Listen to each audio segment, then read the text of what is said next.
Good afternoon. It's been a very informative afternoon.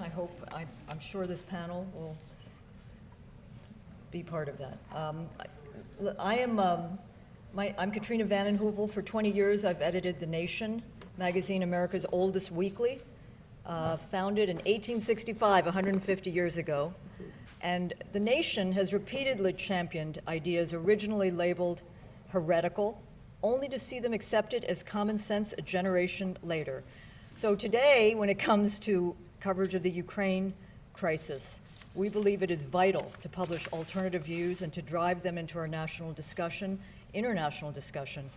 My husband thinks I'm silly when I do this, but full disclosure, my husband is Stephen F. Cohen. He's been writing for The Nation for 30 years, long before I became editor. In these last 2 years, his work, I think, has been critical, not only for engaging, as our panelists have, the conventional orthodox non-wisdom, but also in inspiring a younger generation of journalists and thinkers and scholars to begin to write for The Nation and other places, and to understand that there is space for that. But all of you in this room know that these are tough times, rough times for those in the media who challenge that orthodox conventional narrative on the Ukraine conflict. Indeed, as Steve and I wrote in The Nation last year, we argued that no modern precedent exists for the complicity of the American political media elite in this disastrous policy toward Ukraine and Russia. All of you may have considered, and The Nation was very involved with this, that considerable congressional and mainstream media debate, even protest, were voiced during the run-up to the U.S. wars in Vietnam and Iraq, and more recently proposed wars against Syria and Iran. So why is it that not only the mainstream media, the media that defines the parameters of what is possible or permissible in this Beltway city, but also, I'd argue, the liberal media, the so-called liberal media, has failed to provide more rigorous alternative reporting and analysis. Is it a failure to remember history? Is it fear?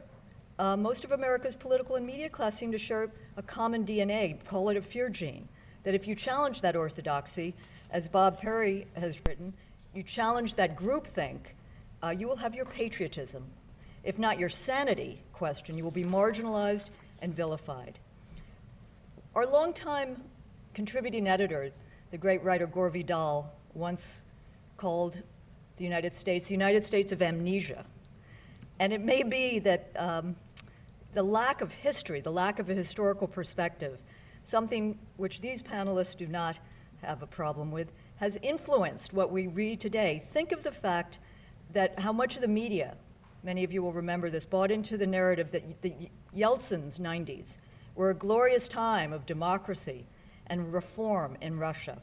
And almost along the way, in a kind of prefiguring of the shameful media actions today, the U.S. mainstream media simply excluded American and Russian views on the 90s that did not conform to the establishment narrative. And today, the very same influentials who helped perpetuate those false narratives of the 90s are back, and back with a vengeance. Think of Strobe Talbott, head of the so-called liberal institution Brookings, who has led the way for sending of lethal weapons to Ukraine and is at the top of the list of Secretary of State Hillary Clinton's list to be Secretary of State. Steve spoke, I think all of us here will today, about the failure to challenge U.S. triumphalism toward Russia. That is deeply embedded in the media. There's also that ongoing debate, we'll talk about it here, I'm sure, the nexus between the political class and the mainstream media. Who shapes? Does the media coverage shape or reflect the political agenda, or vice versa? Probably both, depending on the subject. But everyone on this panel has written, I think in different ways, that by so unequivocally accepting the official U.S. government European version of events, by hewing to a one-sided narrative, assigning single sole culpability to Russia, failing to provide history, nuance, let alone complexity, has played a key role in fueling the conflict and putting this country at risk of conflict, war with Russia. Again, it is astonishing to me, where I sit, that there's been such little challenging of these views. And there was reference, I think Ed spoke of Fox earlier. Two or three of our former editors are at MSNBC. there has not been challenging of this narrative there. The New York Times has bought into this for the most part. I mean, the Washington Post, I write a weekly column for, is essentially, I think Bob Parry, tell me if I'm wrong, I mean, it's like Pravda on the Potomac. It is a regime change newspaper. And that is very dangerous for the security of our country. So let me just say, I hope the panel will engage with how this crisis offers an opportunity. It may, out of crisis comes opportunity. Does the internet have potential to challenge the establishment gatekeepers if it's used smartly and intelligently? Now, caveat, many of the worst examples of coverage in the last year, not Bob Parry's site, of course, or Ray McGovern's or any others, have been sites which have played in pushing this narrative. The demonization of Putin, as Steve spoke of, has been at the heart of this. It is far simpler to demonize Putin than come up with an informed analysis. And again, right, left, center has bought into this. I think there's a possibility of a transpartisan coalition of thinkers, journalists, writers. We have someone at The Nation who writes also for the National Interest and the American Conservative, who is now in Donbass and has done some good reporting. Let me end, before I introduce the panelists, by stating what I think is the key point. Why do we have a panel on the media at this forum? American journalistic malpractice is dangerous for U.S. national security. It is abetting the making of unwise, reckless Russia policy in Washington and making it virtually impossible politically for those in this city to think in more open ways. Media coverage of Russia, Ukraine, better coverage is urgently needed, both for our own democracy and our security, but it will take courage, because the American media establishment, like the political one, does not like to contemplate criticism or to consider puncturing what is often a suffocating consensus. This afternoon we have a very strong panel, supremely well positioned to address the question of the media, the Ukraine conflict, alternatives. How do we find alternatives? How do we bring forward alternatives? What stories need to be reported? Why is it that we have this failure of the mainstream media and other elements?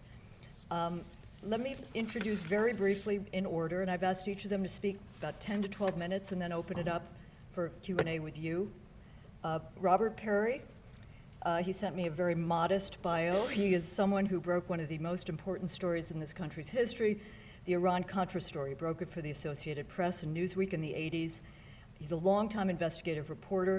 In 1995, he started the first web-based investigative magazine, ConsortiumNews.com, which I trust all of you have been to. He writes prolifically and in very important ways. His latest book is America's Stolen Narrative. Patrick Smith is the foreign affairs columnist at Salon, a correspondent abroad for nearly 30 years, chiefly for the Far Eastern Economic Review, the International Herald Tribune, and the New Yorker. His most recent book, Time No Longer, America After the American Century, came out in mid-2013 from Yale University Press. Ray McGovern. Ray served as a CIA analyst from the administration of John F. Kennedy to that of George H.W. Bush.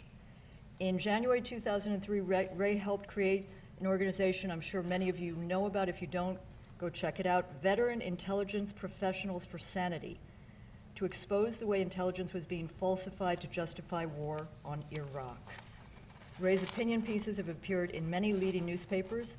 His website reporting is posted first on ConsortiumNews.com, we've got some interlocking networks here, as well as RayMcGovern.com. And Martin Sieff is a national columnist for the online Post-Examiner newspaper chain and a senior fellow of the American University of in Moscow. He's received 3 Pulitzer Prize nominations for international reporting and has reported from 70 countries and covered 12 wars. If we cannot get some intelligence and enlightenment from this panel, I don't know where we will get it from. Thank you.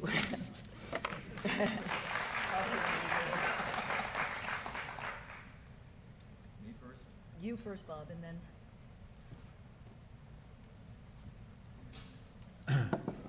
Well, thank you, Katrina. I appreciate that introduction. I guess I should start off by just saying that I've been a journalist in this city since 1977. I worked for the Associated Press and Newsweek and Public Broadcasting's Frontline, as well as starting ConsortiumNews.com and as an investigative website. And I have to say that in all these years, I can't think of a time when there has been a groupthink as single-minded as the one we've seen over the past year or so regarding the Ukraine crisis. And this is not to say that there weren't some pretty awful and destructive groupthinks that preceded this one. But I've just never seen a moment when so little questioning has occurred about something as important as whether or not there will be a second Cold War, whether there'll be a possible nuclear confrontation between the United States and Russia that might conceivably end all life on the planet.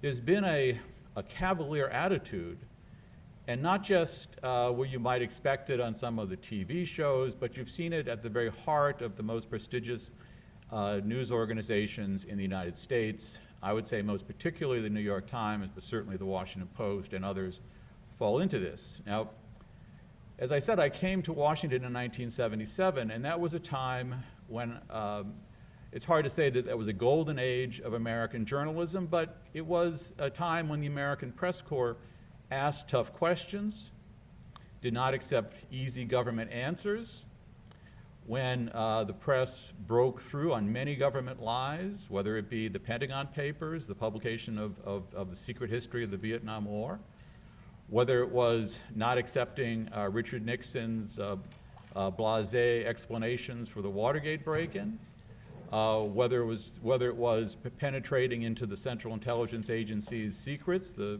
so-called family jewels.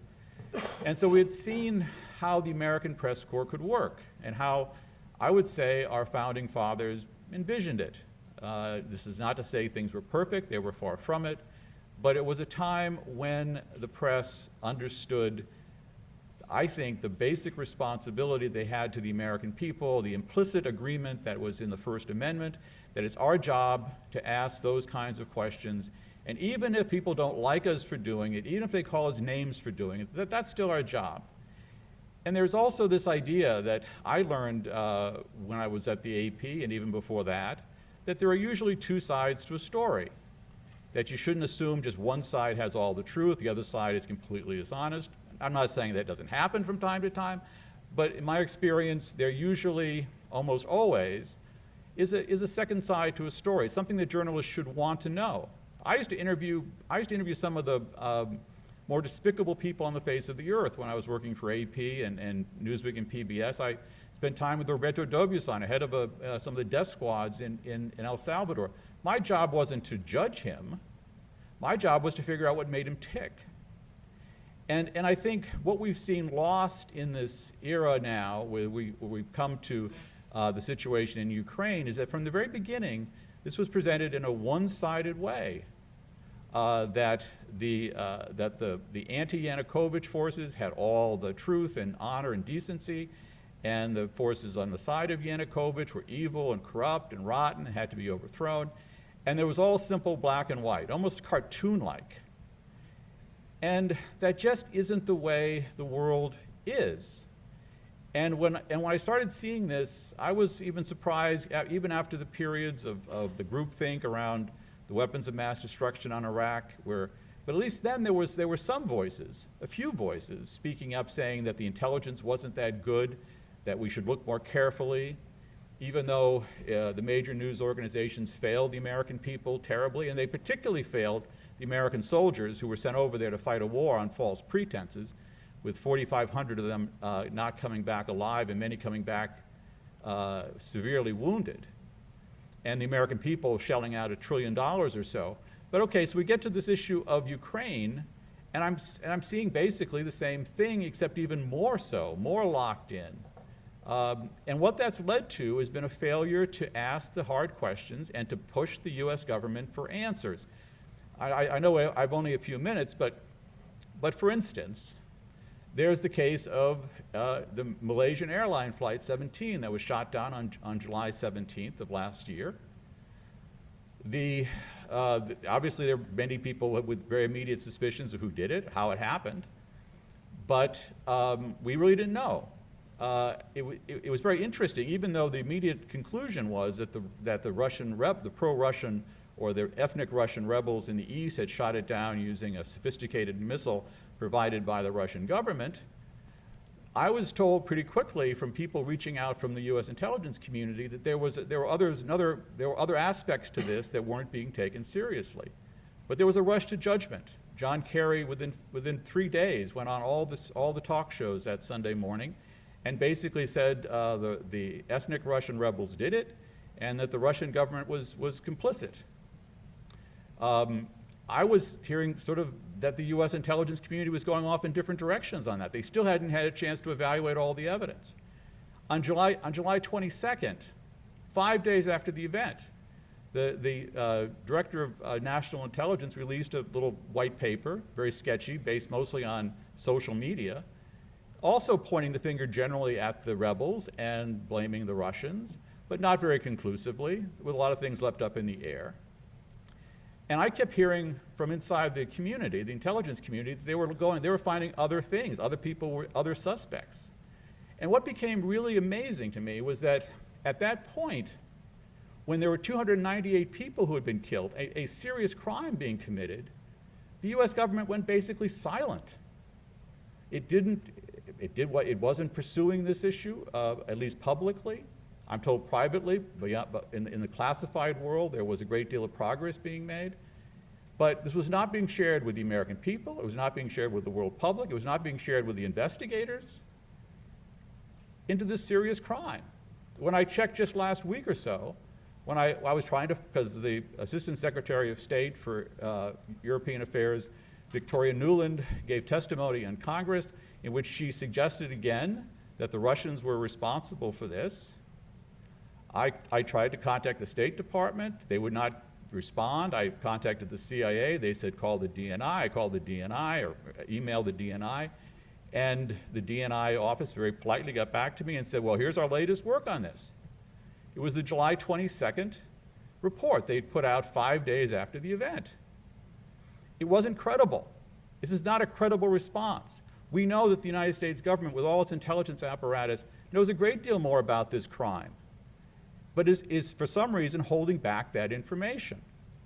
And it falls to the American press, or should fall to the American press, to push the US government on these things, not simply go with it, go with the flow, accept what was sort of believed back in the first few days after this terrible event, but find out what the US government knows.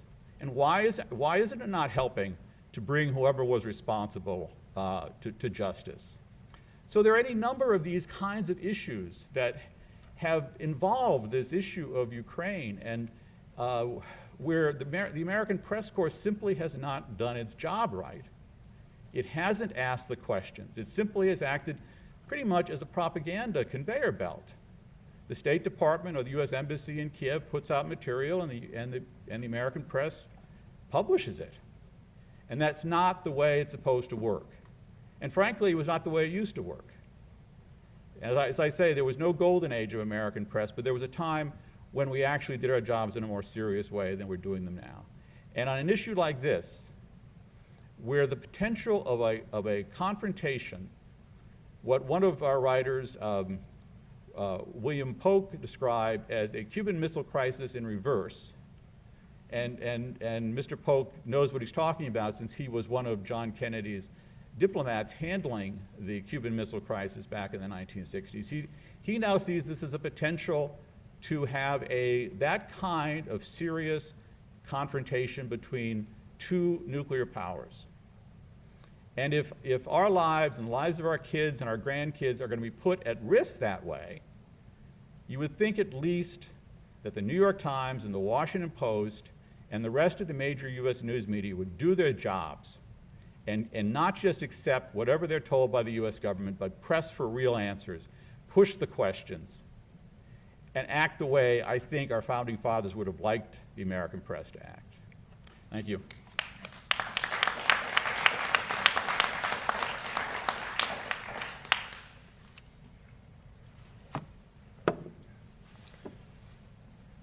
Bob?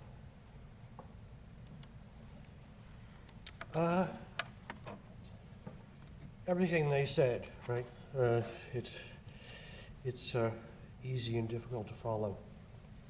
People with that kind of insight.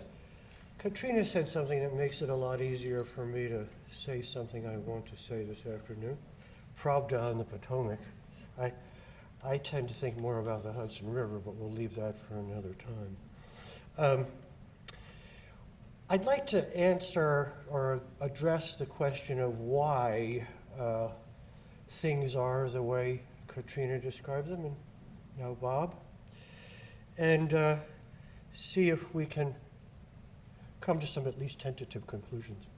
My own, if not the headline, the subhead, is why aren't journalists doing their job? I tend to think the job's become more or less impossible to do, and I'll try to explain that. I want to start with the relationship of American media to power, okay? Power. Different kinds of power.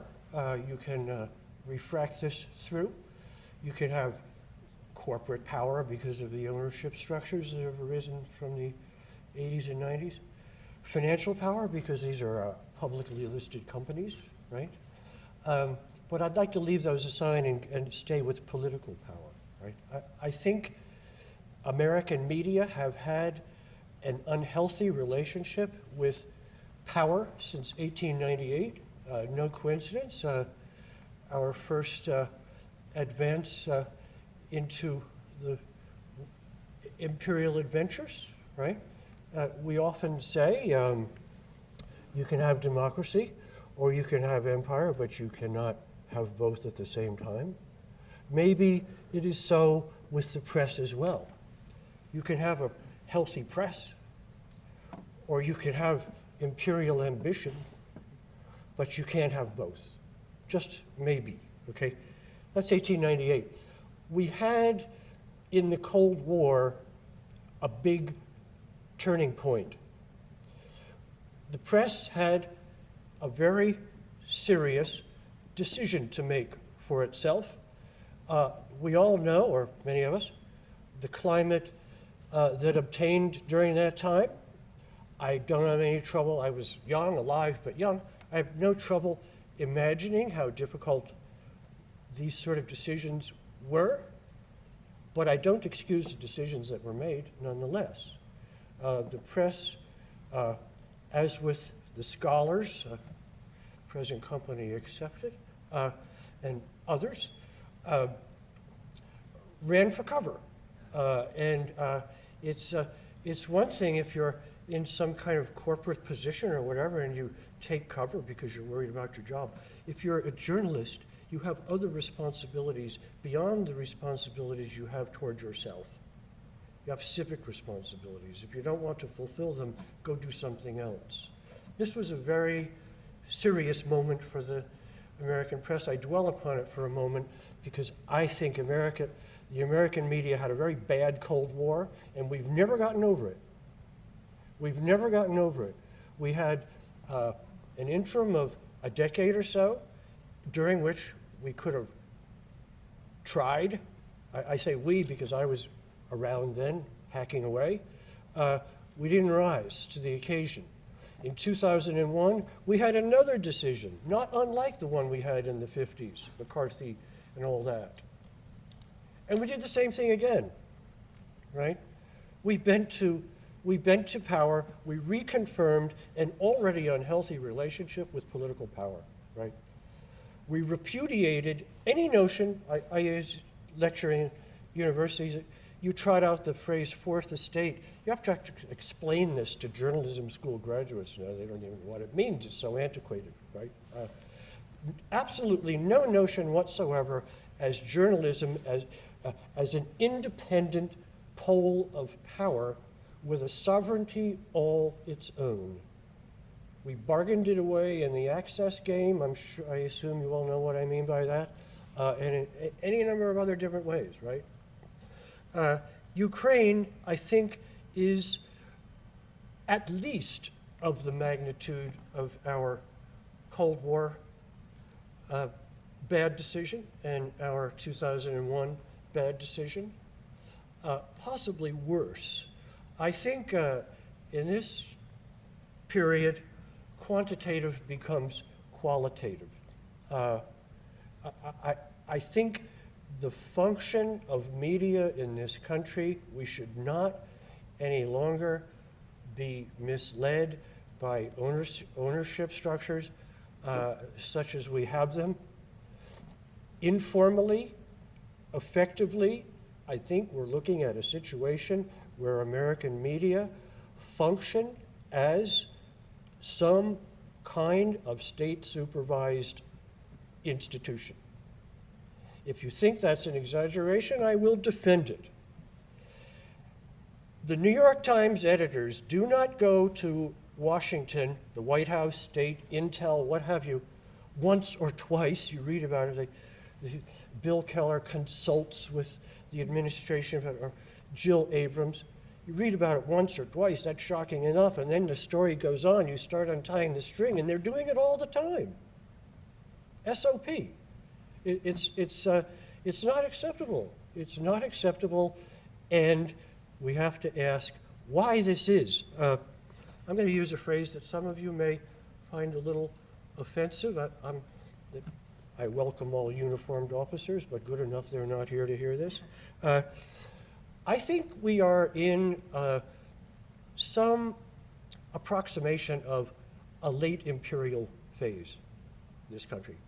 Every time I hear indispensable country and all the rest of it, and the chest-out assertions of various senators, it tells me the exactly opposite of what it is supposed to convey. We're on our back foot. We're very weak. We don't know how to conduct ourselves in the 21st century. We have 21st century notions of, and no imaginations. I think deep in our guts, the best of us understand that. So a certain kind of desperation arises, and the narrative becomes less and less plausible. Now, combine that with the dysfunctional relationship, and that's a kind word, between the press and power, and this is what I mean by a job that's no longer doable. These people have to get out there in the bureaus in Moscow and elsewhere and advance a story, a narrative, that simply doesn't work, right? It doesn't hold any water whatsoever unless we suspend all notions of disbelief, right? So that's why I think we have in Ukraine a much, much worse situation. And I think it's why one of the major devices deployed over the last year is what I used to call in my journalism lectures, the power of leaving out, right? The power of leaving out. You cannot go to the Times and identify outright lies. I must add, very easily. You actually can, but that's not the main event. The main event is what they are not reporting. One, context. You have to be conscientiously careless, if that's not a contradiction, to omit the vast acreage of context in this Ukraine situation. These people are in Moscow. They can't put some post-Soviet context in, some post-Cold War context before that, right? They can't put some, the context of American ambition during the American century, which I described, which I consider happened to be, was 1898 to 2001. They can't put that in. Why? Other things left out. Certain significant features, I think we all know them, the American role in the events of late 2013, early 2014, that kind of thing. I'd like to read more about the activities of NGOs in Russia. Why? Why don't I read that? You can read it, but not in our media. And then vast aspects of the story that are kind of plotty, but very interesting. The Ukrainian economy is an absolute tragedy, right? An absolute, a humanitarian tragedy. You know, the Greeks talk about a humanitarian crisis. Greece is the Klondike compared to Ukraine. If you read you got to read the granular sort of Bloomberg commodities reporters and bond analysis and stuff like that. You know, Ukraine's paying 35% for bond debt. That's pretty bad. I've got a 2-minute note here. I'll wrap it there. I think these are the reasons we have a situation that, in my consideration, is a certain point of no return. I'll end with this thought. Alternative media, alternative narratives. I'm not quite sure I'm comfortable with this word alternative anymore, because what people like Bob Parry are doing is not an alternative to anything. The media we are discussing, they have one thing that nobody at this table has, and that is projection. They have infrastructure. They can push it out there. That's means. That's not anything else, right? That doesn't make it the primary narrative. I think we are at the very beginning, I would say, of a process whereby the burden placed on what we now call alternative media increases very significantly to the point where we can dispose of these terms and figure out another way to call ourselves. Thanks.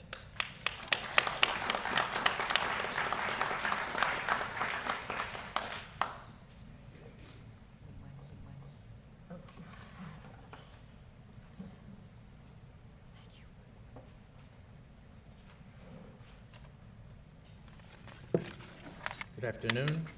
I want to thank Ed and Katrina for inviting me to be on this panel. I feel very honored to be with these distinguished truth tellers. That's what we're talking about, isn't it? Telling the truth. Okay, now let me test this audience. How many have heard of Kapustin Yar? Aha, okay. What is Kapustin Yar? That's where you launch test missiles, right? Sari Shagan? That's where they come down. One was launched on the 18th of March and announced yesterday with great fanfare, a very accurate missile that can avoid detection by missile defense. The side story, which is not to leave this room, is that it almost hit a major housing area of the National Endowment of Democracy. Just missed, just missed. It's in Kazakhstan, of course, but the NED is all over the place. It's encouraging democracy, in case you haven't heard. Why am I mentioning this?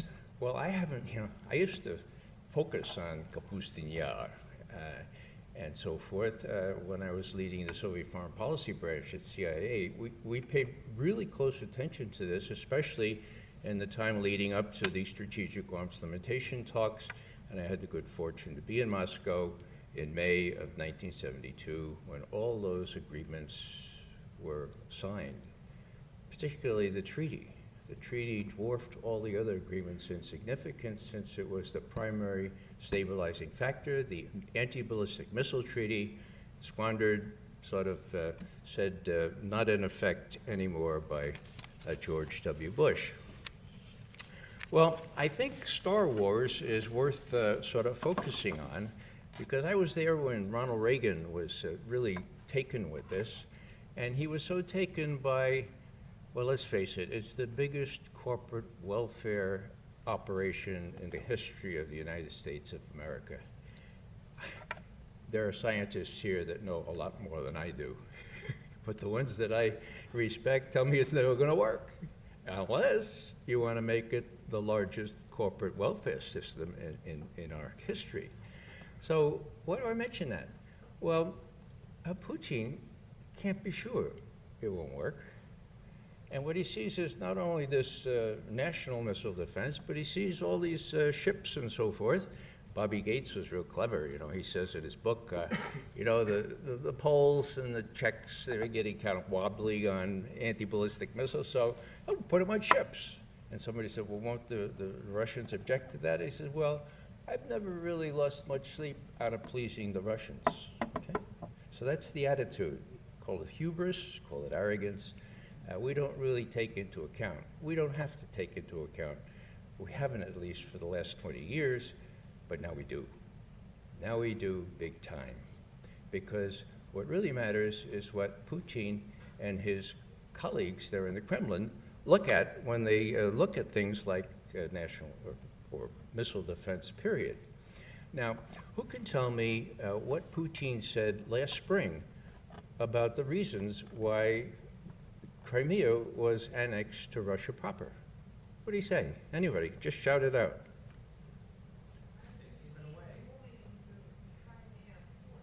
Okay. Well, actually, you know, in a substantive way, what he said was this, in a major speech. You know, I didn't want NATO taking over Ukraine, but even more important, I wasn't about to let Ukraine slip away because of missile defense systems. This is what really bothered me. This is what worried me. And this, of course, is what Medvedev raised with President Obama before the last election. And Obama was overheard saying what? Do you remember? Well, first let me get elected, then we'll deal with that, right? Well, he's been elected, folks. He's been around for 2 more years. When's he going to deal with this? Well, what I'm trying to say here is this is a real problem for the Russians, and the ABM treaty revocation is really a very sore point. Now, the other thing, of course, is the I was going to say the National Intelligence Endowment for Democracy, and that would have been a bad slip because the CIA covert action staff really has sort of transmogrified into the National Endowment for Democracy. Who do you think dispensed those $5 billion, with a B, huh? $billion for satisfying Ukraine's aspirations toward the West? Aspirations toward the West. Wow, you know? So the NED makes no bones about what it's all about, and Gershman himself has said, look, this is what we're doing here. Russian democracy, this is a quote from something he wrote about 15 months ago, Russian democracy can also benefit from the process of Ukraine's choice to join Europe because it will accelerate the demise of Russian imperialism. Russians, too, face a choice. And Putin may find himself on the losing end, not just of the near abroad, but in Russia itself, okay?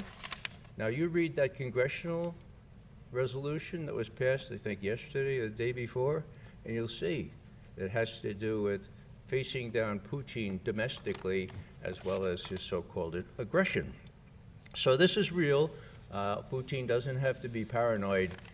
If I were Putin, I would be really, really wondering what's going on. The more so, since, you know, an element of trust is necessary here. And how can Putin trust a serial liar? I refer to John Kerry. I mean, he's been caught so many times lying. Now, you wouldn't find that very much in the Washington Post, the New York Times, but, you know, I don't have time to go into all the lies he's told, but first and foremost, there was that push toward war with Syria. And this was a big divide here. The end of August, early September 2013, Kerry, he said 35 times in a press conference at the State Department on the 30th of August, Bashar al-Assad has been behind these chemical weapons attacks, and we have to, you know, that's a red line, you know what we have to do. And the engines were rolling on the French fighter bombers. The Israelis had been told, get up your fences, we're gonna punish Bashar al-Assad. And what changed that? 2 things. The Russians gave the British samples of the sarin that they had collected, okay? And they weren't the sarin. They were homemade sarin, okay? You can make them, and I'll give you the manual, okay? They're homemade sarin, and they weren't from Syrian government army stocks, okay? No one knew that better than the Russians. And the British came to General Dempsey and said, you know, General Dempsey, you ought to tell the president it's going to come out that these weren't the Syrian government attacks. And General Dempsey went to the president and said, look, you know, the UN inspectors are coming back in 2 days. I'm going to be asked, it's inevitable, why we couldn't wait for the UN inspectors to come back from Damascus to tell us what they found out. And Mr. President, I'm going to have to say, it beats the hell out of me. Go ask the president. Meanwhile, on another track, Mr. Putin was pulling Mr. Obama's chestnuts out of the fire by saying to him, and keeping Kerry out of this, look, Mr. President, we've talked to the Syrians. They're willing to give up all their chemical weapons for destruction. And as we speak today, they've all been destroyed, except some primitive World War I chlorine, I suppose. Okay, well, I just would, cite what's going on in terms of the propaganda warfare here. We have General Philip Breedlove, right? He says we need a new information warfare to expose the false narrative. Now, I'll tell you what the false narrative is, folks. I'll give you an example. In the Bronx, we say, I'll give you a for instance. Okay, here's a for instance. I was at a very progressive gathering where a professor was holding forth on various things, and she said, I'm so proud of my 9-year-old son. He came home from Sunday school with a poster he did. It said, Mr. Putin, have you never heard thou shalt not kill? I looked around at all my progressive colleagues. Yeah. So I raised my hand. I said, now, what's the reference here? Oh, Crimea, of course, Crimea. So I said, well, how many people do you suppose were killed in Crimea? He said, well, hundreds, thousands, I don't know exactly. I said, would you believe no? Nobody? Yeah. So that's how bad it is. Washington Post, it starts on February 23rd. On February 23rd, Putin convened his chief advisors and decided to seize Crimea, okay? No mention of February 22nd. Hello, what happened on February 22nd?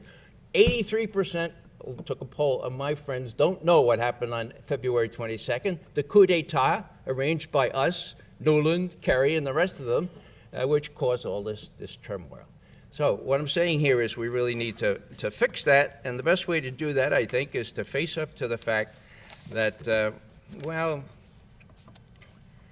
I have a great devotion to Martin Luther King Jr., and one of the things that he said just a week before his famous speech on Vietnam was this: those who love peace must organize as effectively as those who love war. Now I look out here and I see all above average people. It's sort of like Lake Wobegon. We're all above average. At least we're smart enough to figure this out. Now what we have to do is, in my view, create something here. Gil is really at work something internationally. We need something here in Washington, in New York, where C-SPAN will go and say, well, okay, we got somebody from AEI. Where are we going to go to get the other point of view? In my view, there isn't that kind of institute, or what we could do it, virtually. But there has to be some sort of structure here. There has to be some sort of organization to make it as effectively as those who love war. And I suppose the other point that I will say is that, if we don't do that, smart as we are, and energetic as we are, and as erudite as we are, and how wonderful analysis we do, if we don't do the next step and get it possible for C-SPAN and those people to call us, then, as one fellow once said, the fault, dear Brutus, is not in the stars, it's in ourselves. Thank you very much.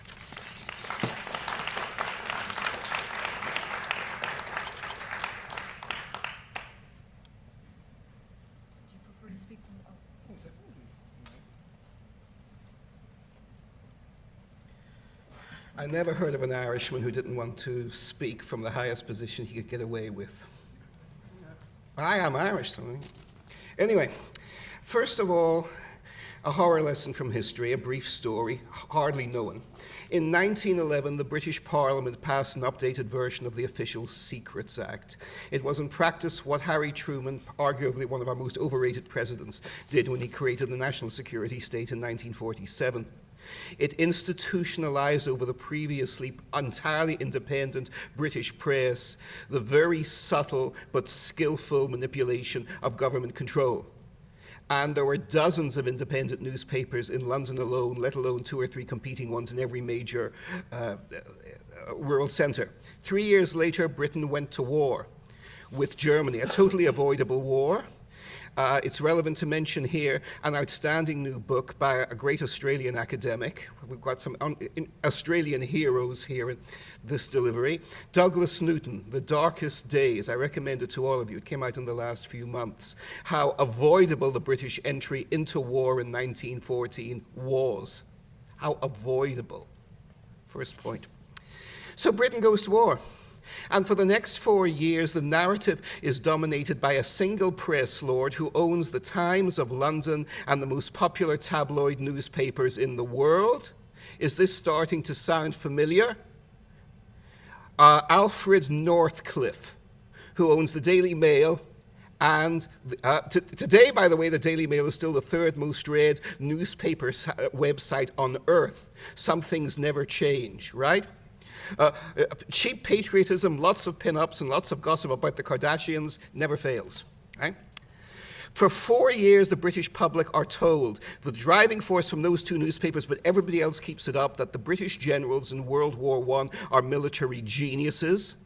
1 million British boys are killed, another 1.5 million are seriously injured on the level of catastrophic injuries from our survivors, from our war fighters in Iraq today.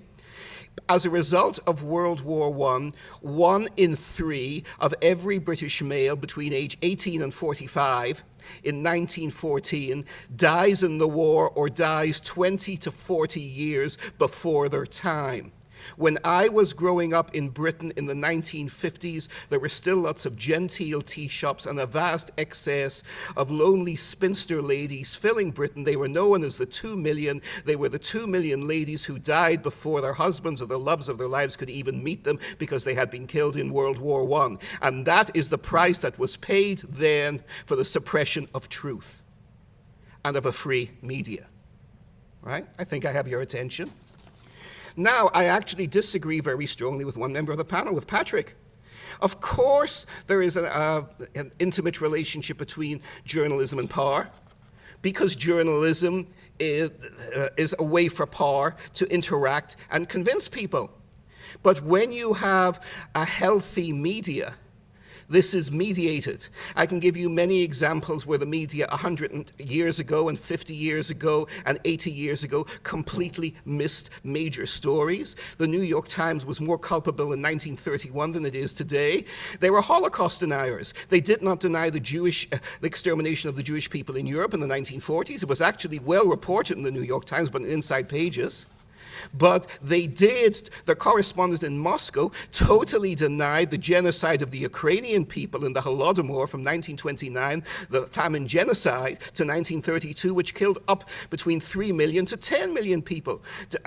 And the man who wrote that, Mr. Duranty, Walter Duranty, was awarded the Pulitzer Prize, and to this day the New York Times and Columbia University shamefully refuse to strip him posthumously of that prize. Shameful. Shameful. So this is nothing new. But at the same time, it works the other way. In 1968, Walter Cronkite, the embodiment of the media establishment, comes back from Vietnam after the Tet Offensive, and even while he's out there, he goes on screen while the U.S. Embassy is still not being cleared of terrorists, and he basically tells the American people on CBS, and they run it, the war is lost. And Lyndon Johnson, a giant figure in both his strengths and his appalling weaknesses, but no fool politically, to put it mildly, turns to his colleagues and says, we have lost the war, because if I've lost Cronkite, I've lost Middle America.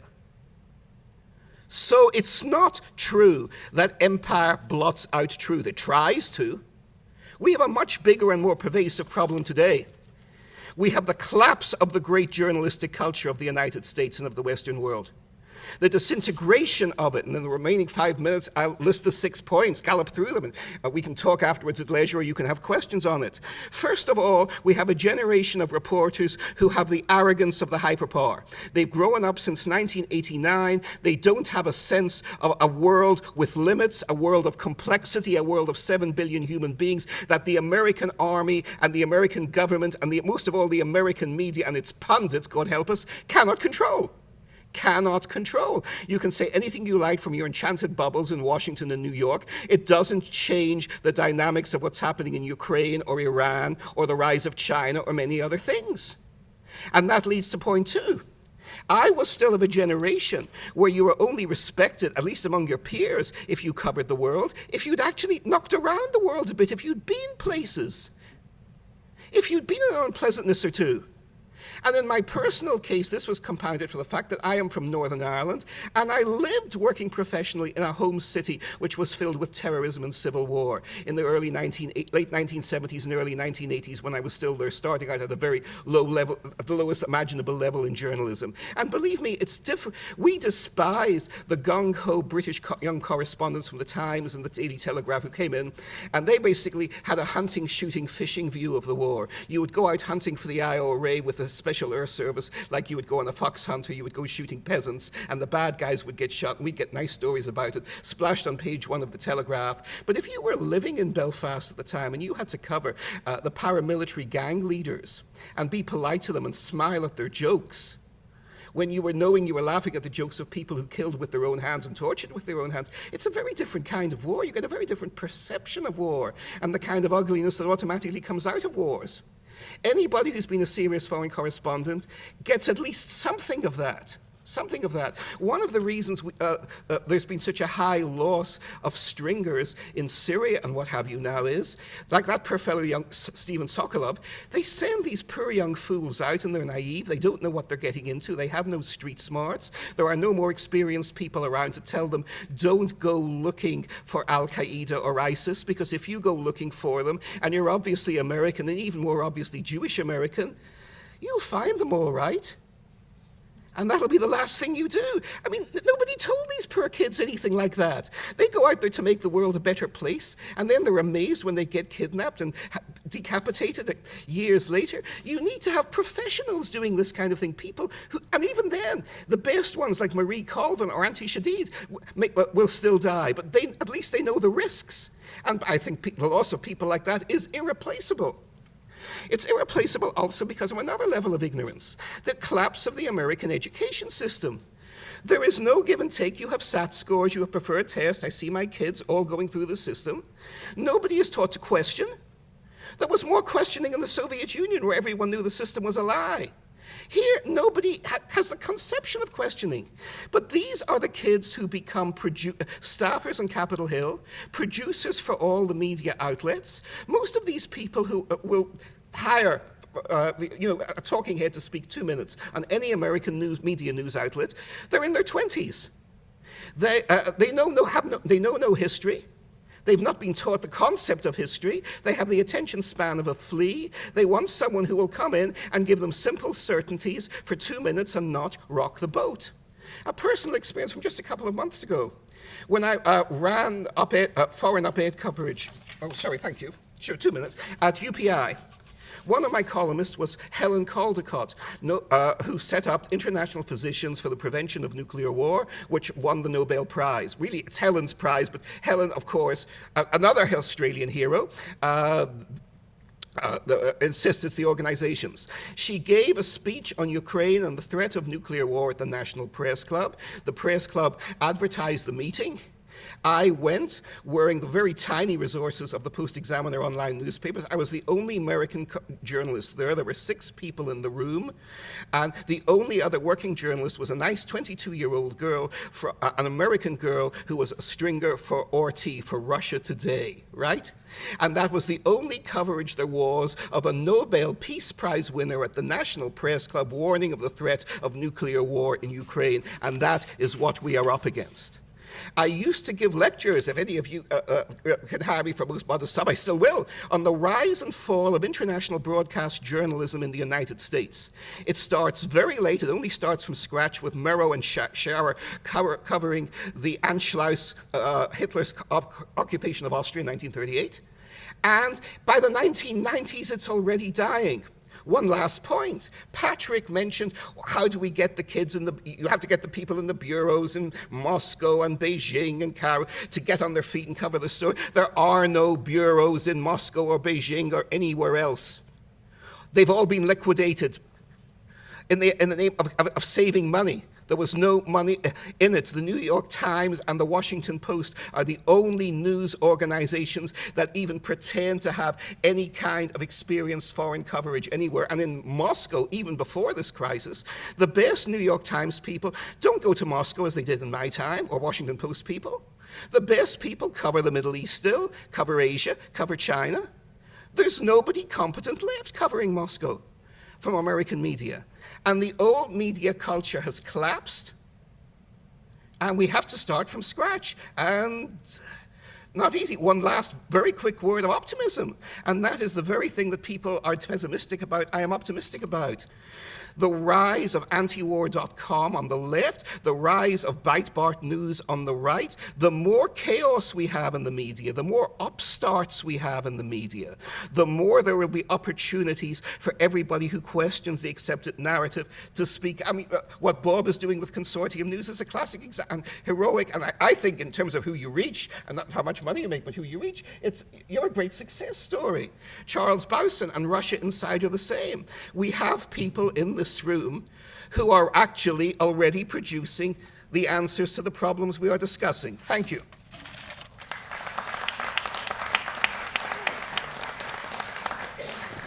Because time is of the essence, I want to turn it over to the audience, but I did feel that, Patrick, if you want to reply to Martin, since he took you on, please do so. The period Martin referred to corresponds to the period Bob referred to. That was the late 60s through Watergate. It's a period of about 7 years. That was, had I unrolled my thesis more loquaciously, I would have mentioned that period. It was a very important period. Okay. One, during it, the stories that these two mentioned were possible because the orthodoxy was fractured. They would not have been possible before it. Afterward, in my very broad brush read, what the Washington Post accomplished in '74 sent the political and policy cliques in Washington into something near a panic. And the process that then ensued, reaching its first major sort of milestone of success, was Reagan, right? What happened after Reagan? The press, the book on all this is called On Bended Knee, right? The press knuckled under. And the period, these two gents, I honor that period very much. That's when I decided to become a hack, right? That was a really honorable thing to do then, right? Years later, I sort of slink out the other end, rather ashamed of my profession. But that period was important. It was an interim. It was not a contradiction of what I am talking about, the great arc, 1890s or so until today. We have what we have. If we had any different, we might not be having this conversation, I would have said. We would not have the term alternative media. So I just want to thank Bob Parry for reminding us of what our founding fathers envisaged by way of a tough accountability press, and Patrick for reminding us how tough it is to have both empire and democracy. And Ray, my understanding is that the Committee on East-West Accord is not just a European committee, that there will be that it will be organized here in the spirit of the great words of Martin Luther King Jr. And Martin, maybe because you didn't reference the nation in that great litany of those media institutions disrupting and enlightening, I would simply say I agree with a lot of what you said, but when you begin to blame the American people, which I found echoes of in your references to the American education system, et cetera, I think the elite in this country, the media and political class elite, has far more blame on their shoulders, and I think any politics that blames the people, which, as we see from poll after poll, survey after survey, they're not interested in war with Russia, Ukraine. I think that's a politics that's kind of dead on arrival. But that aside, open it up to Q&A. A few questions there, and maybe we'll start with you, and if there are questions that follow on yours, we could group 2 or 3.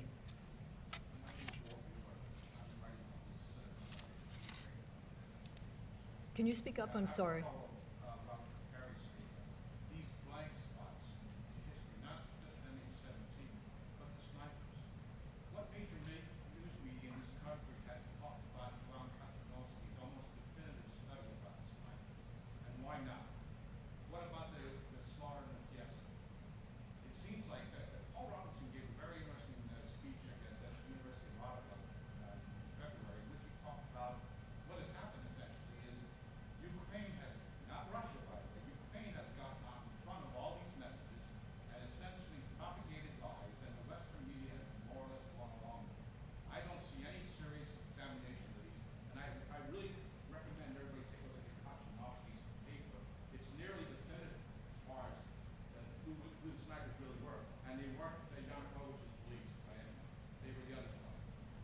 That's all. The BBC had a report on that a couple of weeks back.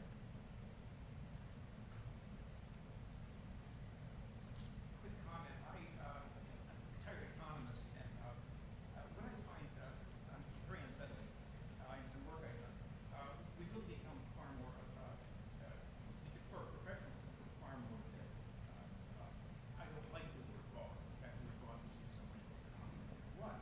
But it's clear when you listen to NPR, many of that sort, it's a remarkable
just wanted to say, based on your idea of the internet, that a bunch of us who've worked in Russia for over 10 years have formed a blog called RussiaOtherPointsOfView.com.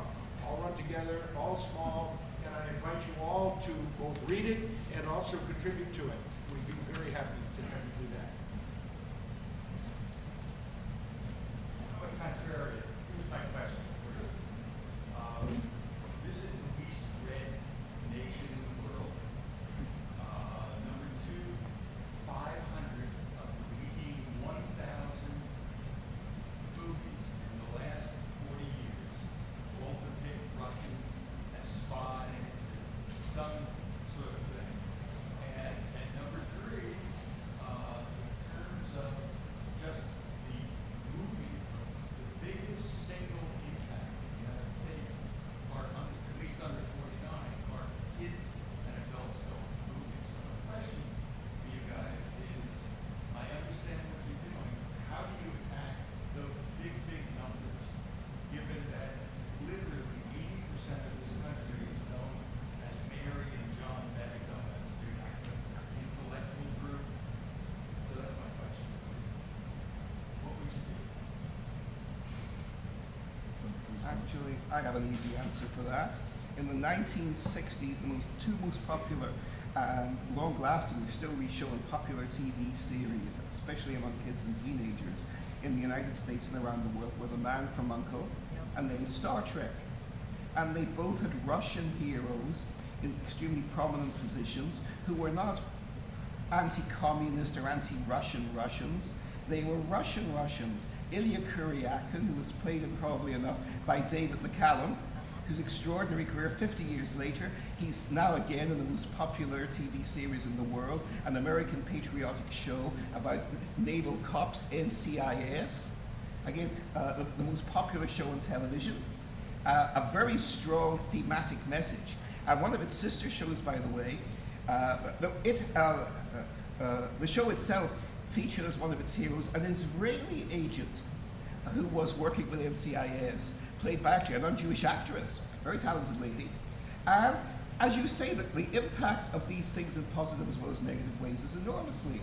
On Star Trek, the Starship Enterprise has a Russian officer from the second series onwards, Ensign Chekhov. The reason he came in was there was a nasty attack in Star Trek, a petty attack in a Soviet newspaper saying that Russia was pioneering space. First man in space was Yuri Gagarin, but the Americans didn't put this in. And Gene Roddenberry, who made the show, thought, that's right, we forgot this because we were Hollywood superficial, but let's get it right. So in the second series, they brought in Ensign Chekhov, and 50 years later, the character is still part of the franchise. So you're right, this is a positive way to go. Anyone here who has friends in Hollywood, let's get them to remake The Man from U.N.C.L.E. I mean, The X-Files is being remade. Can I go at that another way? May I go at that another way? In the press community, there has been for some while a preoccupation with the devastating effect of new technologies. And basically, the craft sort of crumbled under our feet for those of us of a certain generation, right? That's so. But that's not really, that's just technological advances. They proceed as they will. There's another problem that journalists don't like to talk about, as far as I know, at all, and that is what they are putting in newspapers, right? There is an increasing sort of divorce between reality as apprehended by any paying attention person and what you read in the newspapers. That is why we have this very interesting phenomenon, the satirical news programs, right? What is going on in those programs? What is going on in those programs is the conveyance of the actual truth that cannot be in the newspapers, right? That's kind of, to make it's almost East European, right? So the question here is language, right? Look at the language of the so-called mainstream media. The compromise here is that they have adopted the language of the power centers they are supposed to be covering, right? That's a radical mistake. I think we will do ourselves a power of good if we learn to write in plain, simple language and say what is on our minds and in our best judgments, right? My first job was the Daily News. It was rather easy to make fun of the Daily News in those days as this. It was a damn well-written paper. It was a very well-written paper. Plain English. Disciplined, clear sentences. So that is why you read it, you found it lying all over the construction sites of Manhattan and Brooklyn. It was readable. I think language is something we can do quite seriously. It might sound like a modest proposal, but I think it actually would make some difference, right? Writing in plain, simple language, and bluntly, clearly and bluntly, not badly, I'm not saying that, but bluntly. Young people, in my very limited experience, appreciate that.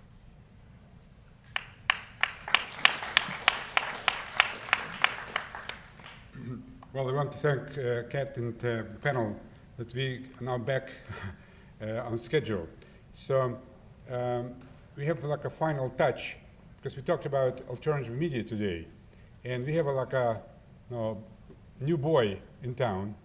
This new boy is here. He's son of the AP correspondent bureau chief in Moscow, and I think he came with some kind of a unexpected and pretty successful project. So I thought that maybe we'll give him just a few minutes to show exactly what's going on. Some of you probably already know this. It was mentioned. It's called Russia Insider. But this Charlie, I think I don't want to take too much time. The only announcement I want to make, when this is over, those who signed up for reception, there'll be a bus. I think I sent you email, but I can repeat. It's you take 2nd Street exit and go to the right. It's a corner of Constitution Avenue and 2nd Street. It will be a bus.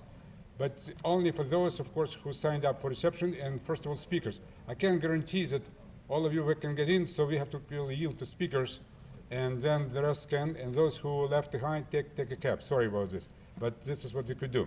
Now, Charles, let's go ahead.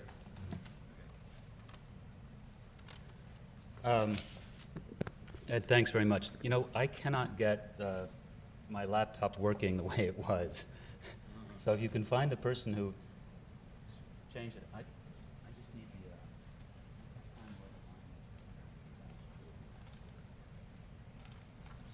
But anyway, I'll just go ahead and start, and I can certainly say a lot without the visuals. So I would say that you know, I'm coming with a message of optimism to what the folks on the panel were saying, that the situation is dire, and it comes from the world of alternative media. And in my experience, there is an enormous audience out there that is very sympathetic to the views that were expressed here today. And my experience in creating this site testifies that very strongly. So I would say if you put this message out there, you're going to get a lot of readers and a lot of viewers and a big audience. So an answer to your question is, what should we do? We should get the word out and put the word out, because people are responding. And I'll tell you the story of my site as an example of that. I'm an American businessman. I've been living on and off in Moscow, Russia for 25 years. I grew up in a journalistic family. I'm very familiar with the world of American journalism, have a lot of friends there. And for a long time I realized that the media coverage of Russia was inaccurate and was slanted and biased. And you know, it was a running joke actually among us finance people in Moscow, because the Financial Times, the Wall Street Journal, The Economist, they would routinely publish these extremely pessimistic and negative articles about what a disaster Russia is, and you can't make money there, and you shouldn't invest, and so on and so forth. And we would do exactly the opposite and do extremely well. So we'd kind of join for beers afterwards and kind of laugh about the latest stupid article, totally ignore it, and go off and do what we knew was right.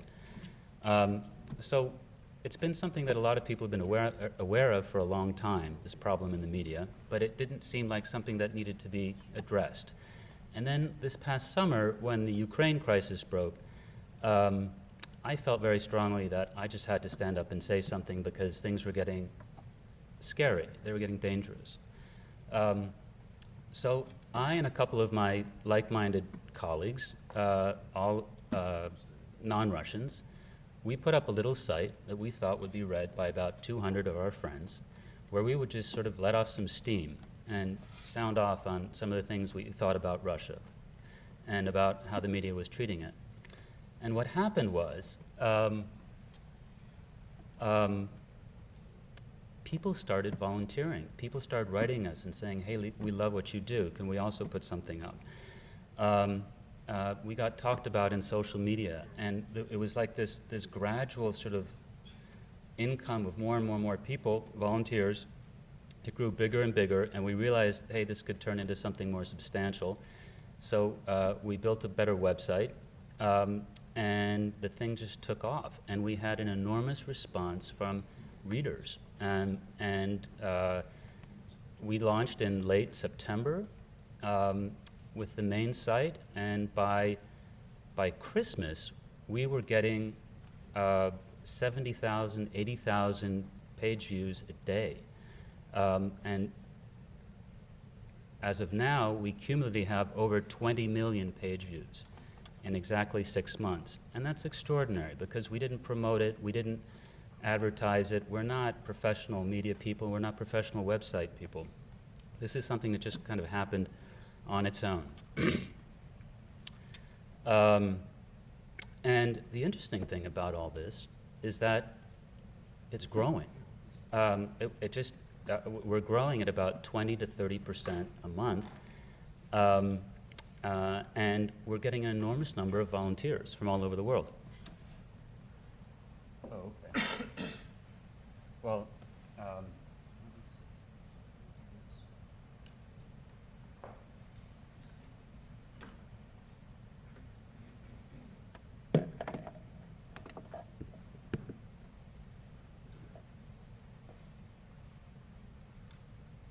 did you do this? No? I can't, okay, all right. That's it. Well, anyway, so we're able to put out more and more headlines and more stories, and there doesn't seem to be any realistic limit to where this could go as of now. We just continue to, I'll give you an example. We've got about 60 people putting out this site. They're all over the world. And we get about 10 people a day who write us and say, hey, we'd like to join in, okay? That's 300 people a month. Now, we don't have the resources to handle all these people and give them things to do and manage them, but we certainly try. And so our team grows by 10, 20, 30 people a month.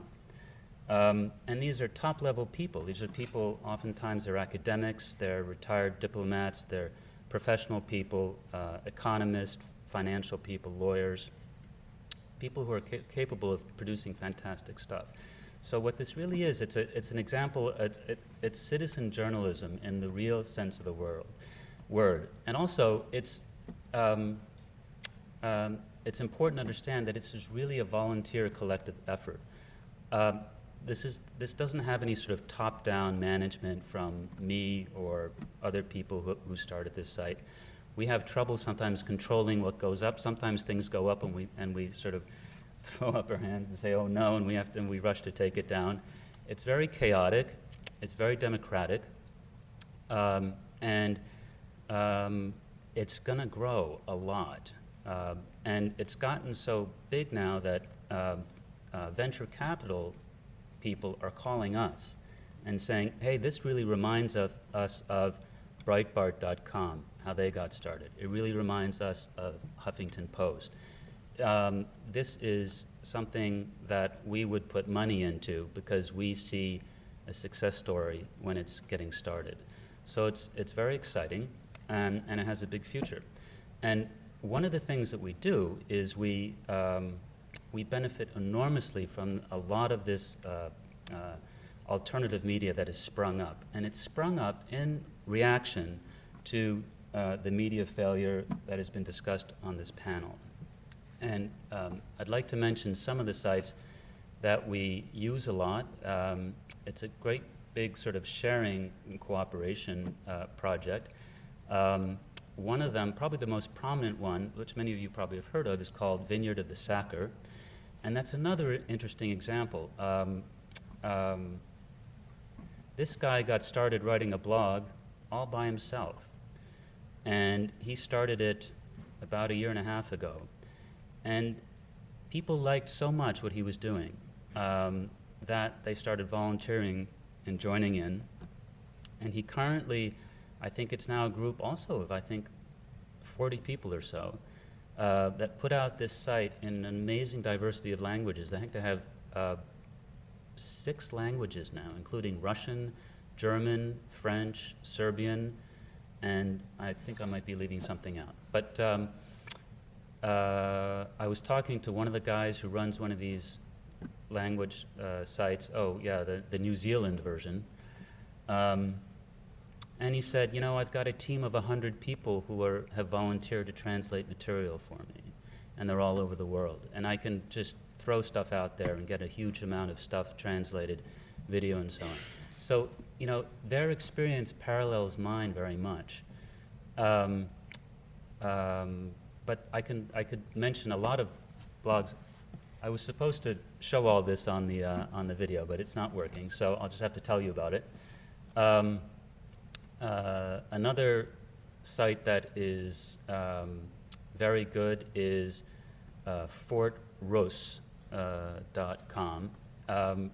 We use a lot of material from there. There's a blog called The Moon of Alabama. Now, I have no idea who runs it. I get the feeling the guy's probably in Germany.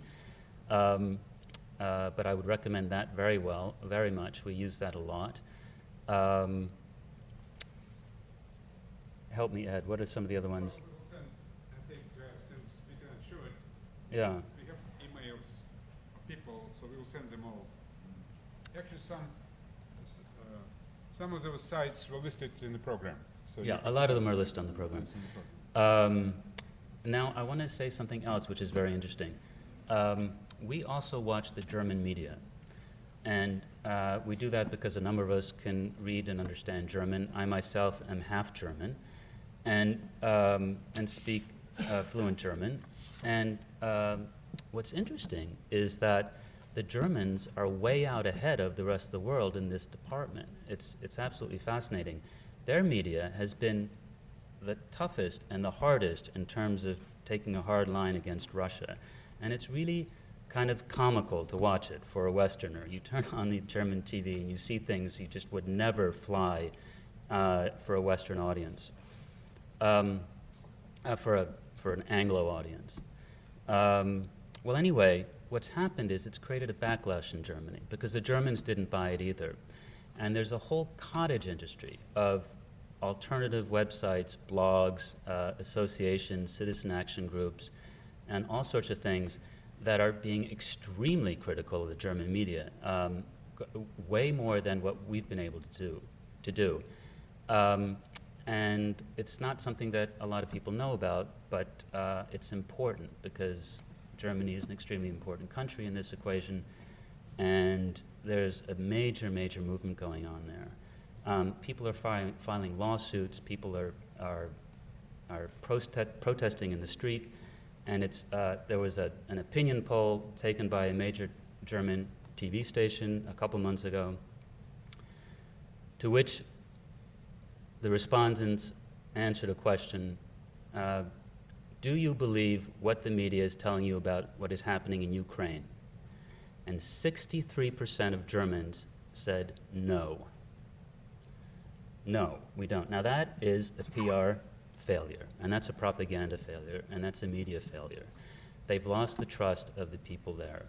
To another question they answered, tell us how much trust you have in the media in general.